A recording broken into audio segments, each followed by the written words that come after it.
विचार चल रहा था दीप भाष्य पर। कह रहे हैं कि तत्र संधीयमान वस्तुनि, सामान्य बता रहे हैं, यो अन्यत्र दृष्टो न्याय सकल्पतुम युक्तो न तो दृष्ट विपरीत हो। भी चले, क्योंकि कहा था चैतन्य ग्राह्यत्व विज्ञान से बाह्य विषय अविशिष्ट। जो चैतन्य ग्राह्यत्व है, ज्ञान ग्राह्यत्व, और विज्ञान के भी ज्ञान ग्राह्यत्व है, बाह्य विषयों के समान ही है। बाह्य विषय प्रदीपादि भी यथा तथा विशिष्टम एवं। क्योंकि चैतन्य ग्राह्यत्व विज्ञान से किम ग्राह्य विज्ञान ग्राह्यता एवं किम व ग्राहक विज्ञान ग्राह्यता इत, यही चलेगा वास्तव में। चैतन्य ग्राह्यत्व यदि आपने चैतन्य ग्राह्य मान लिया विज्ञान को, लेकिन हम आप पूछेंगे किम ग्राह्य विज्ञान ग्राह्यता कि वह ग्राहक विज्ञान ग्राह्यता। ग्राह्य विज्ञान का ग्राह्य के विज्ञान तो अनवस्था दोषा दिया जाएंगे। तो ग्राहक विज्ञान ज्ञान द्वारा ग्राह्य विज्ञान,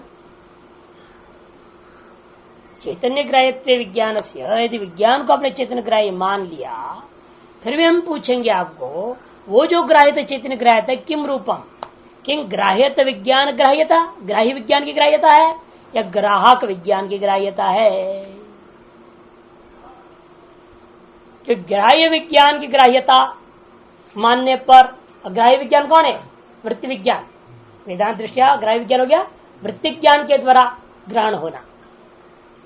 फिर अवस्था हो एक वृत्ति ज्ञान से दूसरे वृत्ति ज्ञान, दूसरे वृत्ति ज्ञान से तीसरे वृत्ति ज्ञान, एक दूसरे ज्ञान को प्रकाशित करने लग जाए, कौन सी ज्ञान के अंत में कहीं ना कहीं जगह प्रकाशित तो करना पड़ेगा ना, पहले वाले को सही व्यवहार में लाने के लिए। इसलिए ग्राह्य ज्ञान की ग्राह्यता इष्ट नहीं है। वैसे मुख्य रूप ग्राहक विज्ञान की ग्राह्यता ही मानना है। तत्र संधि माने, इस विषय में जैसे संशय हुआ, संशय होने पर वस्तुनि यो अन्यत्र दृष्ट हो। जब किसी भी वस्तु में संशय होता है ना, उस वस्तु के और निर्णय लेने से पहले आपको सोचना पड़ेगा अन्यत्र क्या इस वस्तु के बारे में कोई चर्चा हुई है कहीं।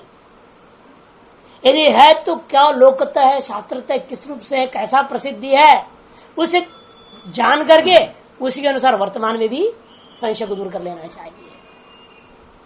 संधीयमाने वस्तुनि, संधेय का विषय होता जो वस्तु में क्या करना चाहिए, यो अन्यत्र दृष्टो न्याय सकल्पयितुम युक्तो, वही यहाँ पर स्वीकार करना उचित होता है, न तो दृष्ट विपरीत हो। अन्यत्र जो दृष्ट है, अनुभूत है, उसका विपरीत हो जाएगा, कहीं कुछ हो जाएगा। इसलिए अन्यत्र जो दृष्ट है उसी के अनुसार यहाँ भी स्वीकार करना चाहिए, नहीं तो दृष्ट विपरीत हो जाएगा। ये एक सामान्य नियम हो गया। संशय का विषय में जैसे अगर पर्वतो वन्यमान नवा, संशय हुआ पर्वत जो है वन्य वाला है या नहीं है। क्यों संशय हो रहा है? क्योंकि आपको धुआं दिखाई दिया। तो निर्णय क्या लोगे? अन्यत्र दृष्टानुसार। अन्यत्र कहा? महानस में आपने देखा था, यत्र तत्र वन्नी, वहां धुआं था, अतो वन्नी भी साथ में था। अतः यहाँ यदि धुआं दिख रहा है तो निश्चित यहाँ भी वन्नी है। ऐसा निश्चय अन्यत्र दृष्टानुसार नहीं करते संशय का विषय। तथा च सति यथा व्यतिरिक्तेनैव ग्राहकेन बाह्यानां प्रदीपानां ग्राह्यत्वं दृष्टम्। इसे हम क्या लागू कर दिया? ग्राहक ग्राह्यता, ग्राहक विज्ञान ग्राह्यता माननी पड़ेगी। ग्राहक विज्ञान ही आत्मज्योति है। कैसे निर्णय लिया? क्योंकि लोक में हम क्या देख रहे हैं? प्रदीप से भिन्न आप प्रदीप को देखते हो। प्रदीप से भिन्न आप है या नहीं?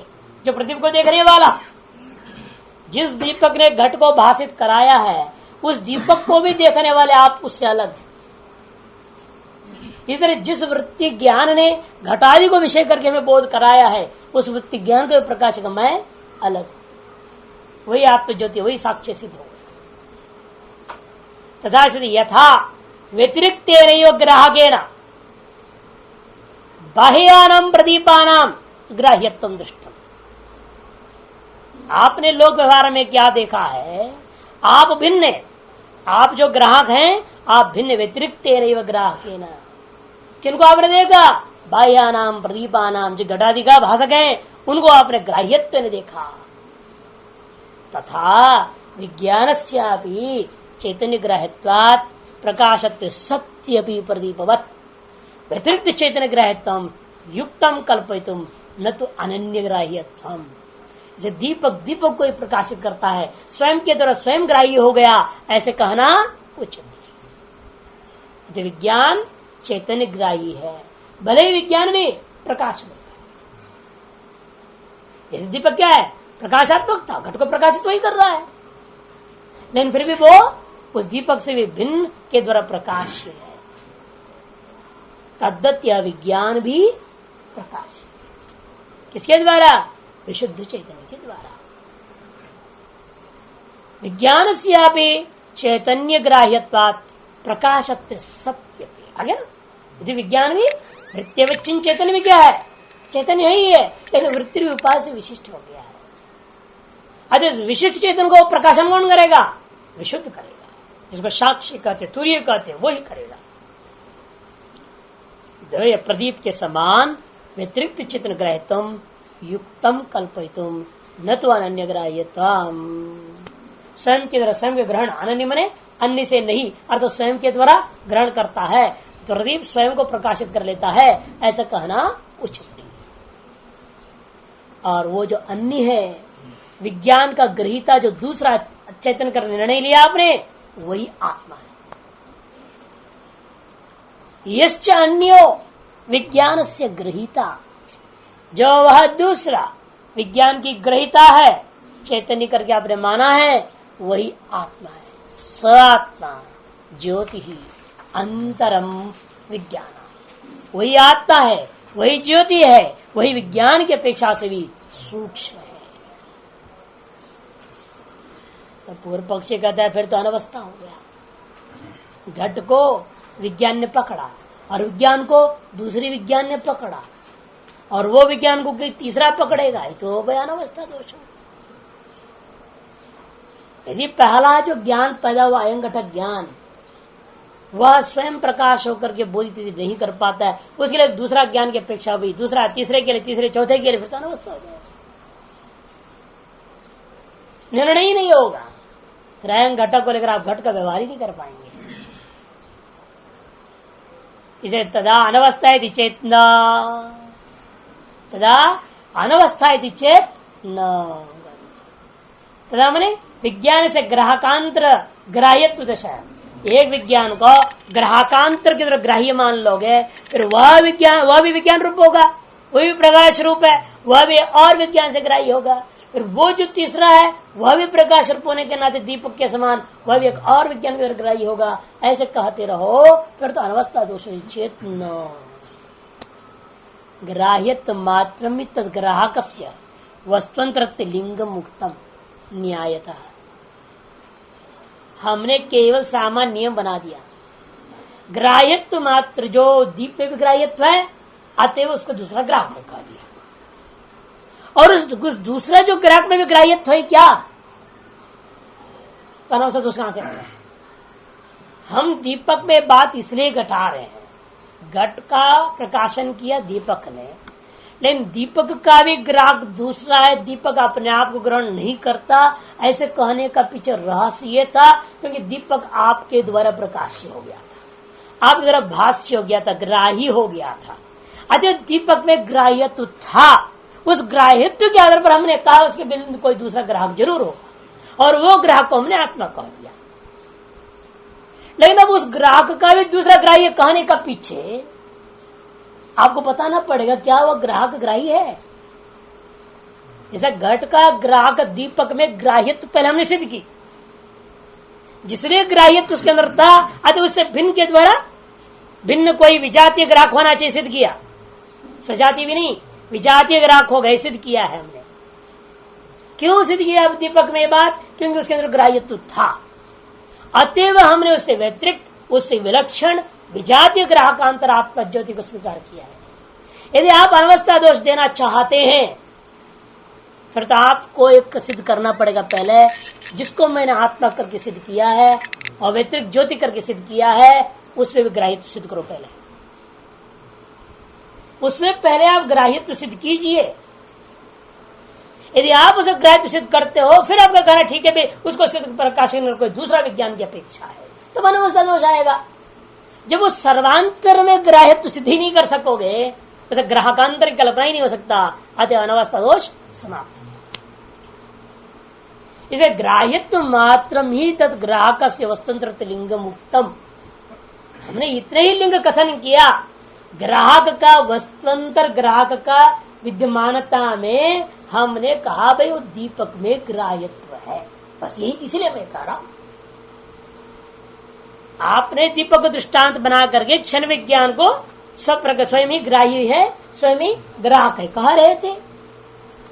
उसका खंडन करने के लिए हमने सिद्ध किया कि नहीं नहीं, दीपक स्वयं ग्राह्य और ग्राहक को उभय रूप धारण नहीं कर सकता, वह ग्राह्य ही है। भले घटादि के प्रति ग्राहक हो गया, फिर भी वह स्व व्यतिरिक्त, स्व विलक्षण, स्व विजातीय ग्राहकांतर के ग्राही है। इसलिए ग्राहकांतर के द्वारा ग्राह्यत्व के कारण से हमने सिद्ध किया ये बात। उस ग्राह्यत्व को हमने लिंग दिया।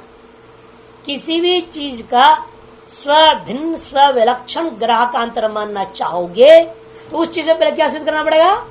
ग्राह्यत्व सिद्ध करना पड़ेगा। ये हम बात समझाए थे आपके दृष्टांत को भंग करने में।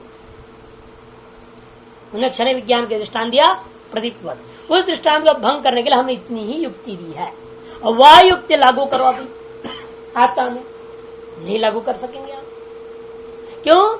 आत्मा में ग्राह्यत्व किसी से भी सिद्ध नहीं है, अप्रमेयम ऐसे कह दिया श्रुतियों ने। और आप सिद्ध करना चाहो तो सिद्ध नहीं कर सकोगे कि आप अपने आप का ज्ञेय हो। आप ज्ञेय है क्या? नहीं, हम तो ज्ञाता है। अगर आप तो ज्ञेय रहे नहीं रहे, आप सदा ग्राहक ही हैं, कभी ग्राही होते ही नहीं हो। अच्छा, ग्राहित्व भावात ग्राहकांतर की कल्पना की अपेक्षा नहीं है, आज अनवस्था दोष नहीं। न तो एकांत तो ग्राहकत्व आगे ना, तद ग्राहकांतर स्थित व कदाचित लिंगम संभवती। जो एकांत तो ग्राहक है, अव्यभिचारी ग्राहकत्व है, जो कदापि क्षण मात्र के लिए ग्राही कोटि में नहीं जाता है, उस वस्तु के लिए ग्राहकांतर अस्तित्व का मानने में कोई लिंग प्रमाण आप नहीं दे सकते, न संभवती। किंतु तुमने किंतु जहां एकांत ग्राहकत्व रहेगा वहां तद ग्राहकांतर अस्तित्व में कदाचित भी लिंगम न भवति, कभी भी आप किसी प्रकार के हेतु आदि को प्रस्तुत नहीं कर सकोगे। तस्मात् न अनवस्था प्रसंग, इसलिए अनवस्था दोष नाम का यहाँ पर आरोप आप नहीं लगा सकते। अच्छा,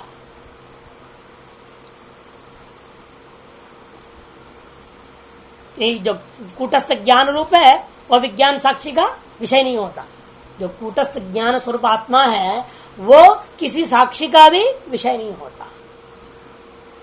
अतः वस्तुतंत्र आदि कल्पना आप जब प्रतिपदान अनुमान करते नहीं हो सकता। आत्मा वस्तुतंत्र प्रकाशकम, वो पूर्व पक्ष कहते आत्मा वस्तुतंत्र प्रकाशकम, प्रकाश रूपत्वात् प्रतिपवत। ग्राह्यत्वात् हेतु नहीं दे सकता वो ग्राह्यत्वात् हेतु तो नहीं दे सकता, प्रकाश रूपत्वात् कहेगा। कहता आत्मा प्रकाशांतर ग्राहकांतर विषयम, क्यों? प्रकाश रूपत्वात्, हेतु क्या? प्रदीपवत। अब हम कहेंगे आत्मा ग्राहकांतर विषयम न भवति अग्राह्यत्वात्, यन्यम तन्यम यथा प्रदीप, उसी का दृष्टांत उठा लेते।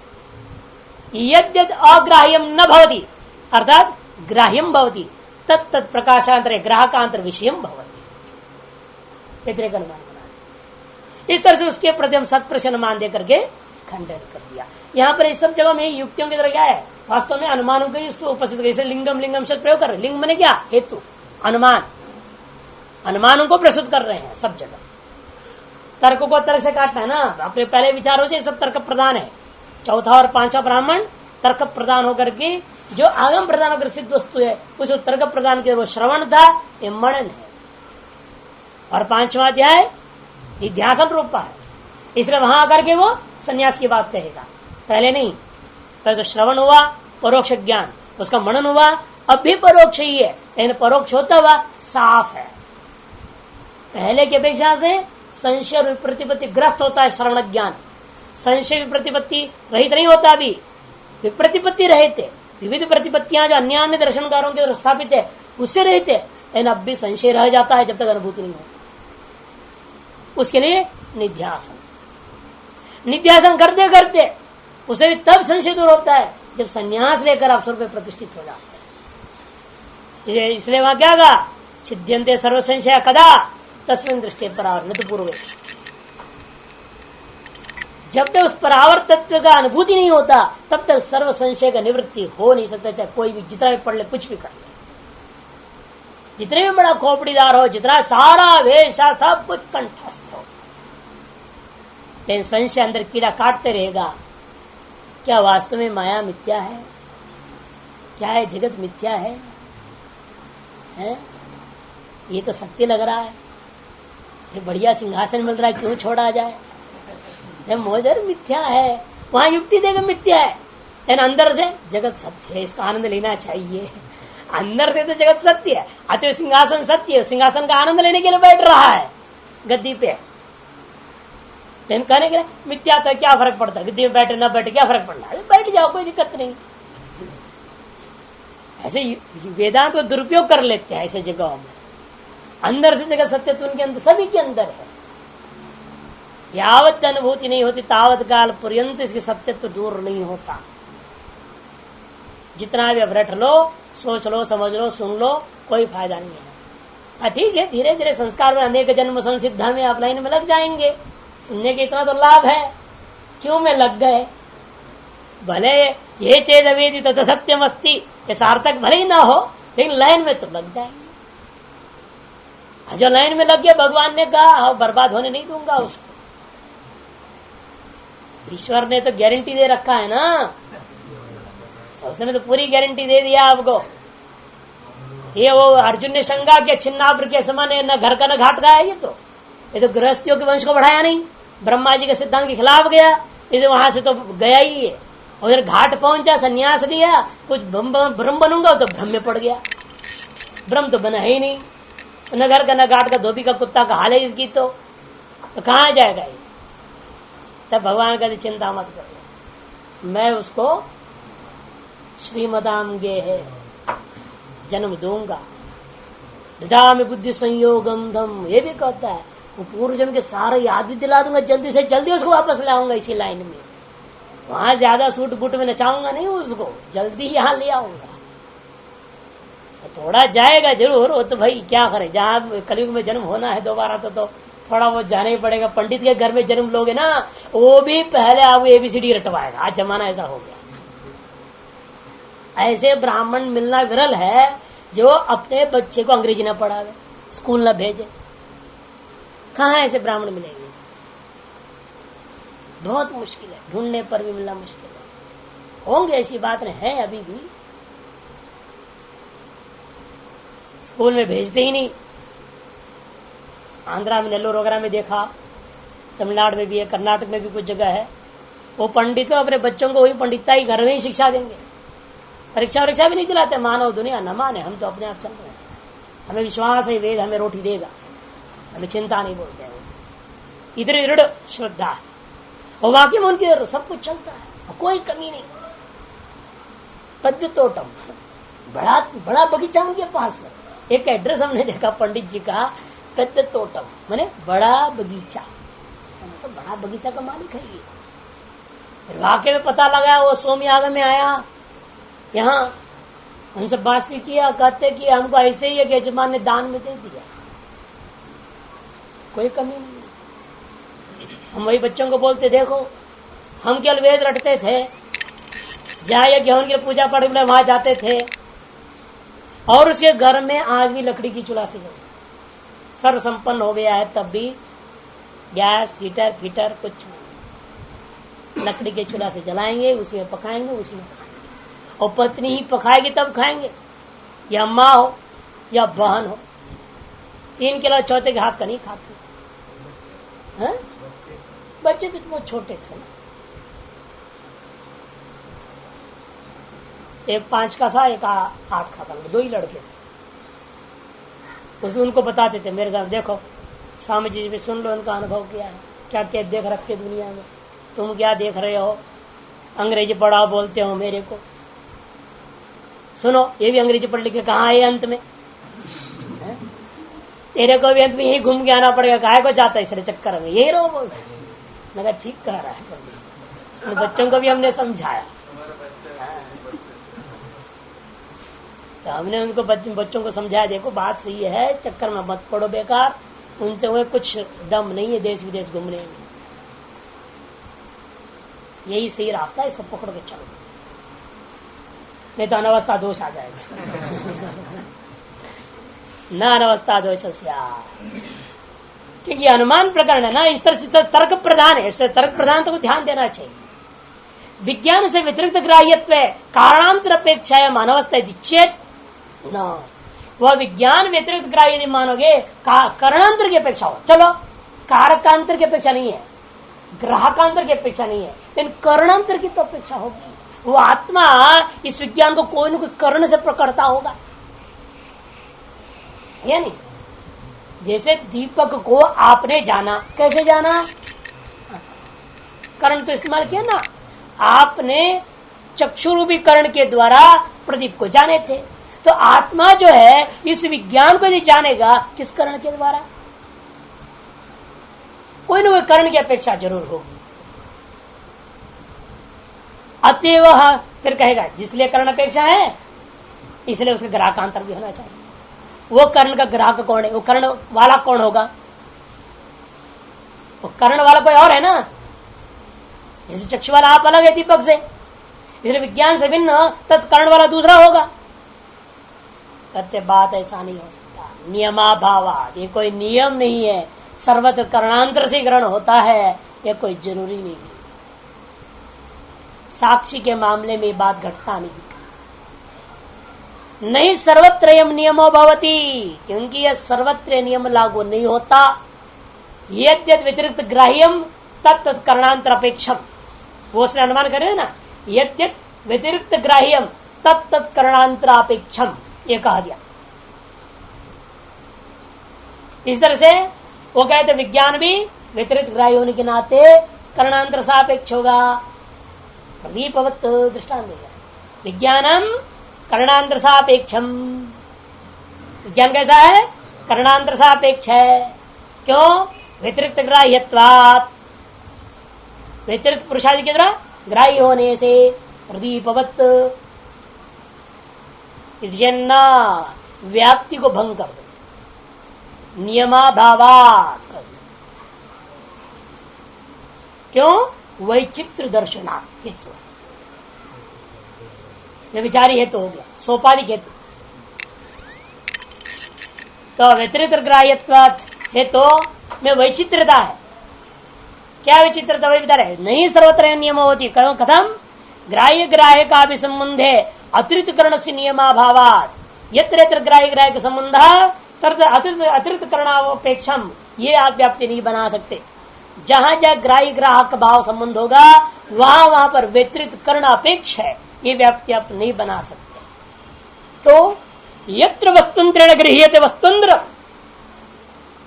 तत्रैव ग्राह्य ग्राहक व्यतिरिक्तं करणांतरम स्यात्। जहां पर वस्तुंतर के द्वारा वस्तुंतर को ग्रहण कर रहे हैं आप, जैसा आप है, आप घट को ग्रहण कर रहे हैं, आप प्रदीप के द्वारा ग्रहण कर रहे हैं।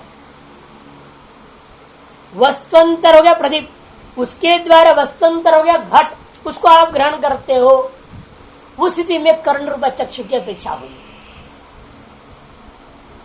लेकिन जहां वस्तुंतर के वस्तुंतर ग्रहण नहीं कर पा रहे हैं आप, तहां जैसे प्रदीप को आपने ग्रहण किया सीधे सीधे, वहां पर वस्तुंतर को वस्तुंतर ग्रहण नहीं किया आपने। भाई क्यों? चक्षु जिसने घट में काम किया तो वही प्रदीप को ग्रहण करने में काम किया। ये पृथक कर्णांतर की अपेक्षा हुई, कर्णांतर अपेक्षा नहीं। जिन चक्षु की सहायता से आपने, अतः चक्षु को ले लो, चक्षु ग्रहण किया घट को, किसकी सहायता से? दीपक की सहायता से। तो चक्षु ने घट को ग्रहण किया और बीच में कर्णांतर कौन था? कर्ण था प्रदीप। लेकिन चक्षु ने प्रदीप को ग्रहण किया, उसे कौन सा कर्ण था? कोई कर्णांतर नहीं। चक्षु और दीपक, चक्षु है ग्राहक, ग्राह्य दीप, इन दोनों का पीछे कोई तीसरा नहीं। चक्षु और घट, चक्षु है ग्राहक, ग्राह्य घट, उन दोनों के बीच में है दीपक। लेकिन वो नियम यहां नहीं लग रहा है, चक्षु और दीपक के बीच में ही। चक्षु ग्राहक है, ग्राह्य है दीपक, लेकिन वह करणांतर कोई अन्य प्रकाशांतर की अपेक्षा नहीं हुआ। ठीक उसी प्रकार से साक्षी और विज्ञान का बीच में समझो। साक्षी और घट है, साक्षी और घट है, उस साक्षी की तरफ घट को अनुभव करने के लिए विज्ञान की अपेक्षा हुई। घट सामने खड़ा है, आप बैठे हुए हैं, जब तक यहां से वृत्ति नहीं जाएगा आपका साक्षी आपके आता है जीवात्मा, ये जो प्रमाता है वो घट को ग्रहण नहीं कर सकता। प्रमात्रवचिन चैतन्य प्रमाणावचिन चैतन्य के द्वारा विषयावचिन चैतन्य के साथ संबंध करता है, तभी यह प्रमाता विषय को जान पाता है। लेकिन प्रमाता ने विज्ञान को वृत्तिवचिन चैतन्य को जानने के लिए कोई और वृत्तिवचिन चैतन्य की अपेक्षा नहीं है। ठीक उसी प्रकार जैसा चक्षु ने घट को देखा दीपक की सहायता से, लेकिन चक्षु ने दीपक को देखा किसी अन्य की सहायता के बिना ही देखा। फिर यह साक्षी घट को अनुभव करता है विज्ञान की सहायता से, और विज्ञान को अनुभव करता है किसी की सहायता के बिना ही कर लेता। अतएव नियम नहीं रहा ना, जहां जहां ग्राही ग्राहक भाव संबंध है वहां वहां पर करणापेक्षा है। यह बात चक्षु घट और दीपक को देखकर आपने भले ही कह दिया, लेकिन यह स्वयं दीपक में नहीं घट रहा है। नहीं कांत नियंतुम शक्य है। वस्तुतंत्र के द्वारा जब वस्तुतंत्र को ग्रहण किया जाए वह ग्राहक ग्राही के व्यतिरिक्त करणांतर होता है। वस्तुतंत्र से यहां लेना कौन? चक्षु के द्वारा। वस्तुतंत्र हो गया घट, अर्थात चक्षु और घट ग्राही ग्राहक है, तो उन ग्राही ग्राहक से व्यतिरिक्त करणांतर हो गया दीपक की अपेक्षा होता है। ये नियम आपने भले लगाया ठीक है, लेकिन यह एकांत नियंतुम न शक्य है। इसको अव्यभिचारी व्याप्ति आप नहीं बना सकते। क्यों? वैचित्र्य दर्शना। कथम वैचित्र्य? घटस्तावत स्वात्म व्यतिरिक्तेन आत्मना ग्राहकेन गृह्यते तत्र प्रतिपादित आलोको ग्राही ग्राहक व्यतिरिक्तम करण। स्पष्ट कर दिया। घटादियों आपने कैसे ग्रहण किया? घट से भिन्न आत्म चक्षु रूप करणेन ग्राहकेन। घटस्तावत स्वात्म व्यतिरिक्तेन आत्मना ग्राहकेन। स्वात्म व्यतिरिक्तेन आत्मना 6-7 घट भिन्नेन आत्मन आत्मीय चक्षुषा दिया न स्पष्ट। ग्राहकेन गृह्यते।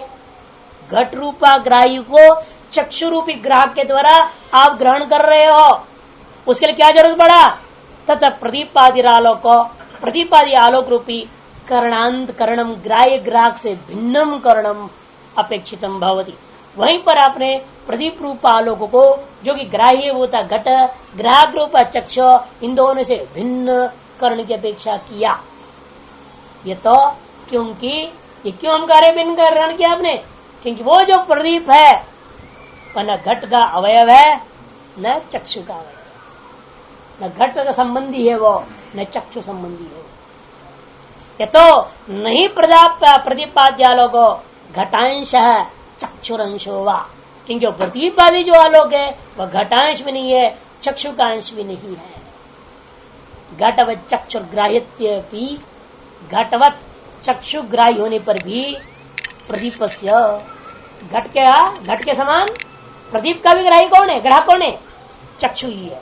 चक्षु के ग्राही कौन? प्रदीप। अर्थात प्रदीप का ग्राहक कौन? चक्षु। चक्षुर्ग्राह्यत्वे प्रदीपस्य, प्रदीप के अंदर चक्षु के द्वारा ग्राह्यत्व जैसा घट में वैसा प्रदीप में भी है। लेकिन फिर भी चक्षु प्रदीप व्यतिरेकेण न बाह्यम आलोक स्थानीय किंचित करणांतरम अपेक्षित है। कॉमा गलत डाला है, चक्षु के बाद कॉमा है ना, उसको काट दो। प्रदीप के बाद कॉमा नहीं चाहिए, चक्षु के बाद नहीं।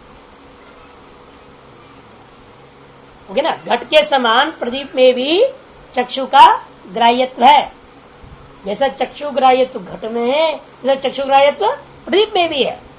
लेकिन जैसा चक्षु ग्राह्य घट को घट ग्रहण करने में चक्षु को प्रदीप की अपेक्षा हुई, उस प्रकार चक्षु प्रदीप व्यतिरेकेण, जो ग्राहीभूता प्रदीप है, चक्षु जो है ग्राहक है, वो अपना ग्राह्यभूता प्रदीप को प्रत्यक्ष करने के लिए प्रदीप व्यतिरेकेण उस ग्राह्य से भिन्न कोई बाह्य आलोक आदियों की अपेक्षा नहीं करता, करणांतर की अपेक्षा नहीं रहा। देखो यहीं पर भंग हो गया तुम्हारा व्याप्ति, विचार ही हो गया प्रदीप में ही। ग्राह्य ग्राह्य यत्र ग्राह्य ग्रह संबंध तत्र करणांतर अपेक्षम, यहां प्रदीप में गड़बड़ हो गया। उसने बनाया अनुमान आत्मा ग्राह्य ग्रह संबंधवान, अतएव कर्ण सापेक्षम चक्षुर्वत। तब हम कहते न कि चक्षु ने दीपक की अपेक्षा किया था ना, ठीक विपरीत गाऊंगा। आत्मा ग्राह्य ग्राहक संबंधवत्तम न भवति, अतएव करणांतर सापेक्षम न भवति यथा प्रदीप। यथा चक्षुग्राह्य प्रदीपवत, वो चक्षुग्राह्य घटवत दृष्टांत बनाएगा ताकि प्रदीप भी करणांतर अपेक्षा हुई, और हम चक्षुग्राह्य प्रदीपवत दृष्टांत बना दूंगा जहां करणांतर की अपेक्षा नहीं होती। यत्र करणांतर सापेक्षम न भवति तत्र ग्राहक संबंध सत्तेपि तदपेक्षम न भवति यथा चक्षुग्राह्य प्रदीप। वहां ग्राह्य ग्राहक संबंध तो है, लेकिन वहां करणांतर सापेक्षता नहीं है, उसका अनुमान भंग हो गया, व्याप्ति असिद्ध हो गया। तस्मात् नैव नियंतुम शक्यते यत्र व्यतिरिक्त ग्राह्यत्वम तत्र करणांतरम स्याद् एव इति। इसलिए ये व्याप्ति आप रट नहीं सकोगे, नियम नहीं बना सकते हो। जहां जहां पर व्यतिरिक्त ग्राह्यत्व है वहां वहां पर करणांतर सापेक्षता है, यह बात सिद्धांत नहीं बना। तस्मात् विज्ञान से व्यतिरिक्त ग्राहक ग्राह्यत्व न कर्ण द्वारा अनवस्था न विग्राहकत्व द्वारा कदाचित उपादितुम शक्यते है। ऐसे दोनों प्रकार के अनवस्था दोष भंग हो गया। विज्ञान को व्यतिरिक्त ग्राहक के द्वारा ग्राह्य मान भी लूंगा तो भी कर्ण द्वारा भी अनवस्था नहीं, कार ग्राहकांतर द्वारा भी अनवस्था दोष नहीं दे सकते, किसी भी प्रकार से भी आप उपादन नहीं कर सकते हो। तस्मात् सिद्धम, यहां समाप्त करते प्रदीप भाष्य को, तस्मात् सिद्धम विज्ञान व्यतिरिक्तम आत्म ज्योतिर अंतरम इति। इसलिए बात सिद्ध हो गया, विज्ञान से भिन्न जिसको तुम क्षण विज्ञान कह रहे हो उससे भिन्न कोई नित्य विज्ञान आत्म ज्योति सर्वांतर विद्यमान है, ये साबित। तब पूर्व पक्ष कहता है ये सारी बात आप तो घट और दीप को लेकर बता दिए, वो क्षण विज्ञानी को लेकर के ना शून्यवादी खड़ा हो गया। ये सब बात इसलिए उठी क्योंकि घट को माना किसी ने, तभी तो लफड़ा हुआ। घट को मानने से दीपक आ गया, दीपक को दृष्टांत बना क्षण विज्ञान आ गया, और क्षण विज्ञान ही जो है जैसा दीपक अपने को भी ग्रहण करता है दूसरे को ग्रहण कराता है, क्षण विज्ञान भी अपने को ग्रहण कर दूसरे को विज्ञान कराता है। अगर क्षण विज्ञान ही घटाकार भी हो गया, क्षण विज्ञान ही ग्राहकाकार ग्राह्याकार ग्राहकर उभयाकार हो गया। ऐसे हमारे छोटे भाई जो क्षण विज्ञानवादी योगाचार्यों ने भले कह दिया, वो थोड़े कम बुद्धि वाले छोटे हैं ना, आखिरी में हम है सबसे बड़े आदमी बौद्धों में, शून्यवादी सबसे ज्येष्ठ पुत्र है बौद्धों का। वो कहता है अरे घट भी नहीं दीपक भी नहीं संसार में, कहा तुम दृष्टांत ले रहे हो, कुछ नहीं, शून्यम सर्वम शून्यम नास्ति बाह्य अर्थ घटादि प्रतिभवा विज्ञान व्यतिरिक्त। विज्ञान से व्यतिरिक्त घटादि बाह्य अर्थ भी नहीं, प्रदीप भी नहीं, कुछ भी नहीं। यदि यद व्यतिरेकेण नोपलभ्यते तावन मात्र वस्तु दृष्टम भवति। जो जिससे भिन्न नहीं हुआ करता है फिर भी दिखाई दे रहा है तो मतलब वो मिथ्या है। जैसे आपके रज्जु से अतिरिक्त और सर्प है क्या, फिर भी दिखाई दे रहा है, ऐसा वस्तु वास्तव में होता ही नहीं। यदि यद व्यतिरेकेण नोपलभ्यते, जो वस्तु जिसके भिन्नत्व वास्तव में पकड़ में नहीं आ रहा हो, रज्जू से भिन्नत्व न सर्प पकड़ में आता नहीं, ऐसा वस्तु तत्तावन मात्र स्पष्ट। तब समझना पड़ेगा उस अधिष्ठान में उस वस्तु उतने ही समय मात्र दिखाई दिया, वास्तव में है नहीं।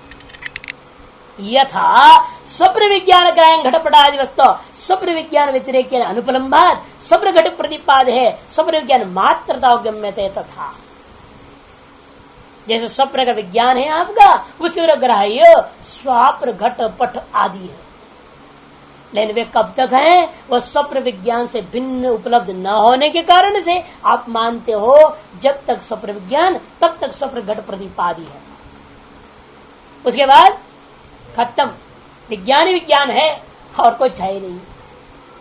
उसी प्रकार से तथा जागरिते अपि घट प्रतिपादेर जागृत विज्ञान व्यतिरेक अनुपलम्भात घट प्रदीप इत्यादि जितने भी है ये दृष्टांत दाष्टान्त वगैरह सारा तुम्हारा जगत ये कहाँ है? कद विज्ञान से व्यतिरिक्त उपलब्ध ही नहीं होता।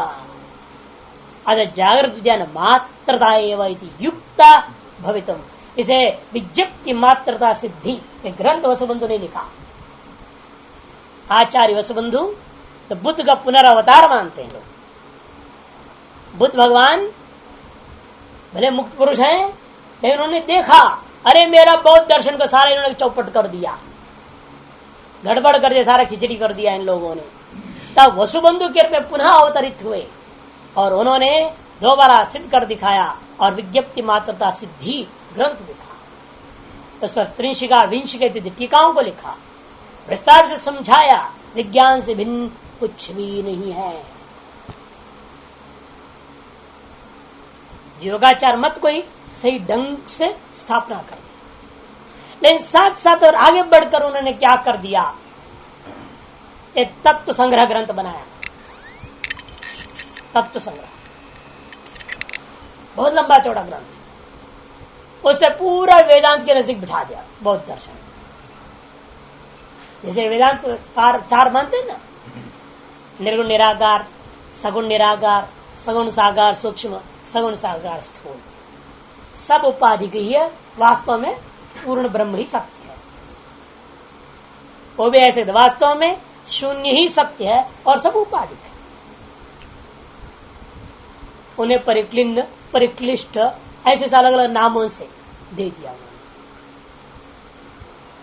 चार कोटि उन्होंने भी कर दिया। और वेदांत को बौद्ध दर्शन को बिल्कुल समानता, शब्द मात्र में भेद, ये ब्रह्म नाम रख दिया, वो शून्य नाम रख दिया। वो शून्य का लक्षण पढ़ेंगे ना जो उन्होंने लिख दिया है, तो ब्रह्म का लक्षण। और क्षणिक विज्ञान जैसा आप क्षणिक समझते हैं ना, वो क्षणिक नहीं है। आप क्षणिक क्या समझ रहे हैं? हर सेकंड खत्म हो गया, लहर जैसे बदलते रहता है, सेकंड सेकंड में बदलता है। नहीं, उनका क्षणिक का लक्षण भी लंबा चौड़ा है। जो चीज उत्पन्न हुआ कभी और जब तक उसका विनाश नहीं होता तब तक पूरा समय का नाम एक क्षण। माने आपकी पूरी आयु बौद्ध दर्शन के हिसाब से एक क्षण है। आज एक जन्म एक क्षणिक विज्ञान हुआ और अगला जन्म ही दूसरा क्षणिक विज्ञान बनेगा, और पूर्व जन्म जो था वो एक और क्षणिक विज्ञान था। क्षणिक विज्ञान काल रूपी क्षण को लेकर नहीं है, उनकी विचार अलग ढंग का है। ये सब नबी बौद्धों में आया। शंकराचार्य जी के बाद में जब शंकराचार्य ने इतना सारा दोष देकर खंडन मंडन कर दिया, उन्हें देखा सारा सत्यानाश हो गया और बौद्ध दर्शन तो सब बहुत ही भाग गए यहाँ से भारत से। तो बैठकर उन्होंने चिंतन किया घोटा, और फिर उन्होंने नए नए ग्रंथों को बना दिए और ऐसा ऐसा लक्षण बना दिया। वो लक्षण क्या नाम मात्र रह गया, बाकी सब सिद्धांत वेदांत हो गया। बोल रहे वेदांत, नाम दूसरे शब्द प्रयोग कर दी, बस इतनी फर्क हो। नामों की लड़ाई रह गई, तत्व की कोई लड़ाई नहीं रह गया। कि तत्वतः लक्षण से एक हो गया कि लक्षण प्रमाणाभ्याम वस्तु सिद्धि। जब लक्षण समान हो गया तो तत्व एक ही है। भले नाम अलग करते रहो, नाम की लड़ाई लड़ते रहो। एक ने कहा इसका नाम ग्लास है, दूसरा नहीं, ग्लास नहीं है, लोटा है, और ग्लास और लोटे की लड़ाई लड़ते रहो। अरे जो है तो वही है, बात फर्क क्या पड़ा। तो वही पंजाबी गुजराती की लड़ाई। पंजाबी कहते आधा ग्लास खाली है, गुजराती कहते आधा ग्लास भरा है। अब भरा है या खाली है, फर्क क्या पड़ा? दूध तो उतनी ही रहेगी उसमें। दोनों में कोई अंतर नहीं है। आधा ग्लास खाली कहो, आधा ग्लास भरा कहो, फर्क क्या पड़ा है? अंतर है कुछ उसमें? और खाली और भरा, एक पूर्ण एक खाली मने शून्य, भरा शब्दों की लड़ाई है और कुछ नहीं। एक उत्तरोत्तर नबी बौद्ध में आकर के सारी बात हुई, लेकिन जब तक शंकराचार्य जो लिख रहे हैं ये सब प्राचीन बौद्ध के हिसाब से। वैसे वसुबंधु तो पैदा ही नहीं हुए थे, ये सब बाद के लोगों में से आचार्य। इसलिए ध्यान देना है। यथा इसलिए तथा जागृत विज्ञान मात्रता एव युक्ता भवितुम तस्मात् नास्ति बाह्य और घट प्रतिपादित विज्ञान मात्र में वो तो सर्वम। इसलिए विज्ञान मात्र संपूर्ण जगत है, बाह्य अर्थ नाम का वस्तु वास्तव में है ही नहीं। ऐसे यदुक्तम विज्ञान से व्यतिरिक्त अवभाष्य विज्ञान व्यतिरिक्तम अस्ति ज्योतिरंतम सटादरी वही तन मिथ्या। इसलिए आपका वेदांत मत जो सिद्ध किया था विज्ञान के द्वारा व्यतिरिक्त अवभाष्य घटादि है, विज्ञान से व्यतिरिक्त भाष्यता, विज्ञान क्या है? व्यतिरिक्त के द्वारा भाष्य है। क्यों? विज्ञान व्यतिरिक्तम बस्ती ज्योतिरंतम, इसलिए जैसे विज्ञान घट को भाषित करता है और विज्ञान भी इसलिए भाष्य, प्रतिपत भाष्य आपने कहा, और वो भाष्य होने के नाते विज्ञान का भी भाषक एक और आत्मा अलग सिद्ध किया ज्योतिर्मय, वो बात करने कोई जरूरत नहीं रह गया। जब घटादि के आधार पर सारा खेल चला ना, घट प्रदीप चक्षु, उसी प्रकार घट विज्ञान और आत्मा यह प्रस्थापित किया। इस घट है, प्रदीप है, चक्षु है। चक्षु को घट पर ग्रहण करने के लिए प्रदीप की जरूरत पड़ा, प्रदीप को ग्रहण करने अन्य की जरूरत नहीं पड़ा। जरा आत्मा को घट अनुभूति करने के लिए विज्ञान को जरूरत पड़ा, वृत्ति ज्ञान, क्षण विज्ञान जो वृत्ति ज्ञान है, वृत्ति चैतन्य, उसे जरूरत पड़ा। विज्ञान को दर्शन करने की अन्य की जरूरत नहीं पड़ी। ये सब बात क्यों उठा? क्योंकि घट को आपने अलग माना, उसका इसने ग्रहण किया, वो ग्राहक भी ग्राही होकर के फिर इससे ग्रहण हो गया। बोला अब जब घट ही नहीं रह गया, प्रदीप ही नहीं रहा, सारा स्वाहा हो गया, रहा क्या गया? केवल विज्ञान आते हुए इस विज्ञान से व्यतिरिक्त कोई आत्मा की सिद्धि आप नहीं कर सकते। सर्वस्व विज्ञान मातृत्वे के संपूर्ण संसार जो कुछ तुम कहते हो विज्ञान ही है, वो विज्ञान से कुछ भी नहीं है। जब दृष्टांत क्या बनाओगे? दृष्टांताभावात, कोई अनुमान से भी आप सिद्ध नहीं कर सकते हैं। प्रत्यक्ष है नहीं, अनुमान भी नहीं है, अतएव क्षणिक विज्ञान से भिन्न कोई आत्मा की सिद्धि नहीं होती। चेत न। ओम पूर्णमदः पूर्णमिदं पूर्णात् पूर्णमुदच्यते पूर्णस्य पूर्णमादाय पूर्णमेवावशिष्यते। ओम शांति।